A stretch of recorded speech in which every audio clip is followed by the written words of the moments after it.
So yun guys, update to. lang tong video na to guys. Ipaalam lang namin sa inyo na minsan yung content namin na kasali din to si B-Max B-Max BB. BB, oh. Kasi nagsuggest si Borloloy, Brad, di ba maraming nagsasabi na mga followers natin, subscribers natin na nakakabitin daw yung video natin. Oh, Kasi 3 minutes lang, gano'n, dapat 2 daw yung upload o 3 yung upload. So, naisipan ni Borloloy na isali na lang tong si B-Max BB. Kasi ano to siya pagkabata guys, ito yung bunso ko. Ano siya, yung makulit. Talagang makulit. Tapos sa Bisaya pa, bugoy. Ganun. Sa mga Bisaya, sa mga Bisaya diyan, mag-comment na lang. Kasi Bisaya to eh. Hindi Bisaya. Ikaw pati kita lahat Bisaya. Bisaya. Hindi si Hindi Bisaya yung salita niya kasi Bisaya hindi siya yung mahilig sa Tagalog ba. Pero talagang sa mga Bisaya diyan, baka gusto niyo suportahan yung anak ko. Suportahan niyo lang, tingnan niyo lang. Sa mga Bisaya diyan, comment daw para tingnan natin kung ilang Bisaya yung followers namin tsaka yung subscriber namin diyan. Tapos yung video naman ito guys, yung video naman ito guys, Kulit talaga. i-upload namin sa B-Max TV na mayroong 2.2 million followers doon sa Facebook. Tapos yung video namin ni Borloloy At doon sa Baymax TV Pam. na mayroong 1.8 million followers.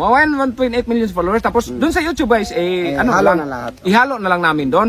Tapos lagyan ko na lang kapag video niya, lagyan ko na lang B-Max BB Part 1, B-Max BB Part 2 para malaman kaagad ng viewer na sa bata to, sa anak to ni Idol.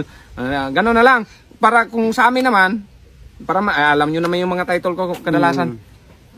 So yun guys, sana suportahan nyo. Kasi talagang ang kulit nito. Ang kulit. Anong sabihin? Yeah guys. Guys, tawa ko ninyo. Ayun guys, tignan nyo daw siya Tignan yung nyo video. daw, yung video niya, tignan nyo Suportahan nyo daw siya. Tanawa yung mga Bisaya dyan, comment. Pag-comment na lang kung saan kayo nakatira, saan umabot yung video namin. Ganon. Para malaman namin yung ang video nito. Bisaya pa talaga. Kasi, sa mga Tagalog din pala dyan. Yung followers namin, tsaka subscriber namin dyan, lagyan na lang namin ng subtitle. Kapag siya yung, Hindi, hawakan mo. siya yung nasa vlog. Siya. Si B-Max BB. Kapag siya yung nasa vlog, lagyan na lang bawat salita nito, bawat salita ko, salita ng Borloloy. Kasi 3 kami dyan eh. Hindi lang sa kanyang vlog. 3 kami dyan, Borloloy, siya, tsaka ako. So lagyan na lang namin ng subtitle. Kasi mga Bisaya yung salita doon. Para malaman nyo kung ano, maintindihan sa mga Tagalog naming followers dyan, tsaka yung subscriber namin Yung sa YouTube. mga sinasabi nito. Yan kasi ang kulit-kulit eh. Kulit talaga to guys. So tingnan nyo lang tong video niya. Bukas siguro. I-upload namin sa B-Max TV na merong 2.2 million followers sa Facebook. Tapos sa YouTube naman, doon na sa B-Max TV na merong 800 plus na tayo. So malapit na tayo. Road to 1 million guys. Sana mag-gold play button na tayo. So yun guys, hanggang dito na lang. Comment na lang. Pag-like na tong video na to. Siyempre pag-share. Kahit ganito na lang yung update namin. So yun guys, maraming salamat. Maraming salamat guys. Suporta. Thank you. Tay, halika na, tay. Bakit? Lahat ng sasabihin ni boss, basupungin natin. Sige, para makabawi tayo. Sige, galing! 10 taon na kami rito, sir!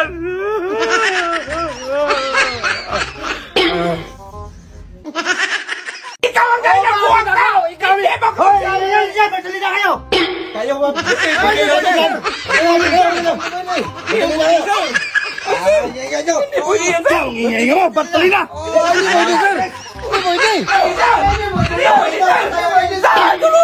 Palabasin niyo kami dito! Sir! 10 years na kami rito, sir! Bakit naka-Bartolina pa kami rito? Sir! Paano ba ito magkuha? Oy, hindi man magkuha-kuha itong bakal na to. Sir! 10 taon na kami rito, sir!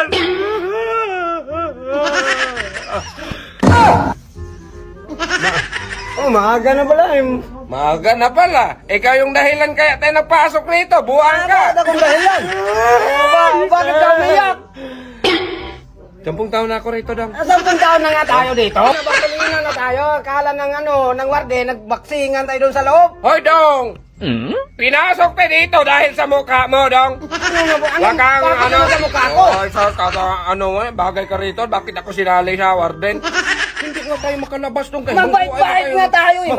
Magbait-bait nga tayo. Bartolina na nga to, balik-bait ka pa. Yung ganung mukha ba? Bait. Saan banda?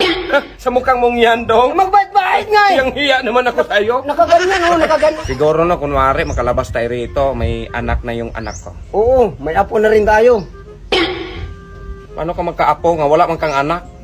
Buang ka. May iniiwan ka nung wala ka mga anak. Mag-anak na yung asawa ko nang wala ako dun. Oy, ay, si Pari yun! Buang ka! Kaya nga eh. Si Kumpari yun! May apo na rin ako. Ano? Hindi! Paano maging sa'yo yun? So, Kumpari yun! Wala, hindi man ikaw nag... Ano? Paano ka mag... Para magkaanak? Kaya nga eh. Hindi ikaw nagkaanak? May apo na rin tayo. Hindi, oy. Sa akin, meron akong apo dong. Magpunta yun dito. Tatay, ganun. Ganun. Kapag sa'yo, meron na... Minatay, ganon yun. Kapag sa'yo, minatay yun eh. Hindi ka ama nun eh. Yung sa akin, tatay. Please tatay. Pero yung sa'yo, si paring nag-anak nun, minatay. Bakit minatay? Ganon yun. Apo ko rin yan. Anong apo? Paano maging apo? Hindi mo man anak yun. Kaya nga eh, ako. Kaya nga, yung usapan natin doon, lagariin natin to dito.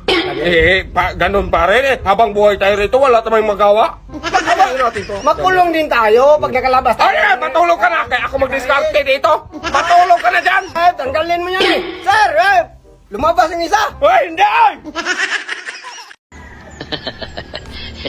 Hulaan mo kung sino to. Dito to, walang ibang bungal dito dong. Dito to.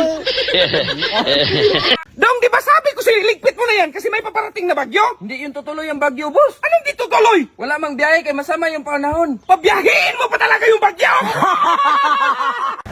Lagyan mo nga ng bato yung gulong, dong. Kaya pababa yung daan. Sige, boss.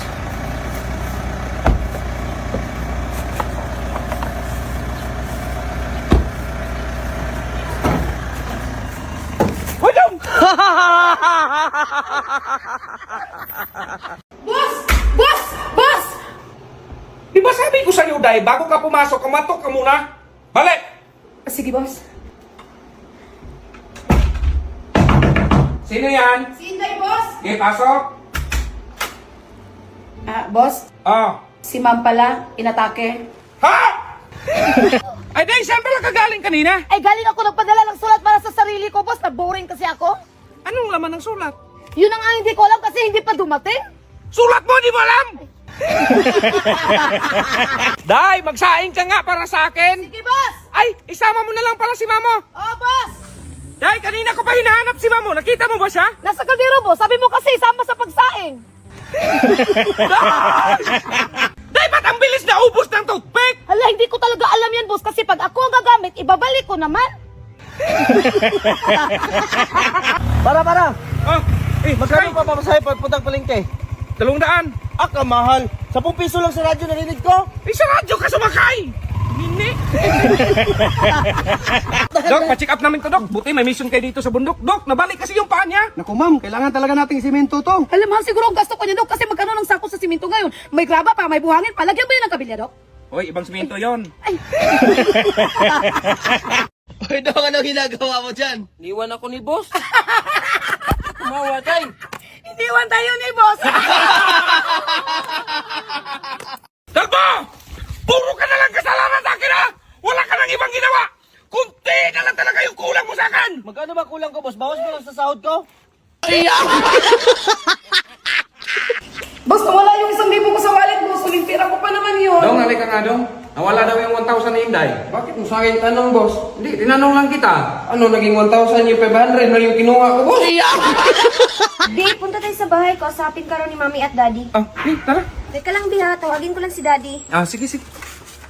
Ay, sir, kumuha ka nga ng mainom at pagkain dito. Ay, salamat. Ay, Bi, ang bait pala ng katulong nyo, no? Binigyan ako ng tubig at pagkain. Ha? Wala kaming katulong. Ay, sino yung lalaki na kaitim? Ay, Daddy ko yon. Ay, Dad! May 1,000,000 ako, baka gusto mo! Kalbo, ilagay mo nga yung isang sirang motor sa likod ng sasakyan. Magpatulong ka sa ating kapitbahay kasi ipaayos ko yun. Ito, kunin natin. Ay, wag! Sabi kasi ni boss, sa likod lang ng sasakyan, ilagay. Ay, boss, ilagay ko na sa likod ng sasakyan. Sige na, tara. Yeah, boy. Saan yung motor, Kalbo? Sabi mo, ilagay sa likod ng sasakyan. Sa Saan punta mo daw? Ba't nakabihis ka? Aalis ako, boss. Ano aalis? Ang daming gawaing bahay. Maghahanap man ako ng pera, boss. Sige, maghanap ka ng pera. Akong gagawa dito ng gawaing bahay ha. Pero kung hindi ka makahanap ng pera, huwag mo na akong kausapin. Oh, sige, boss. Nandong, kumusta? Ah! Sus, wala talaga itong pera.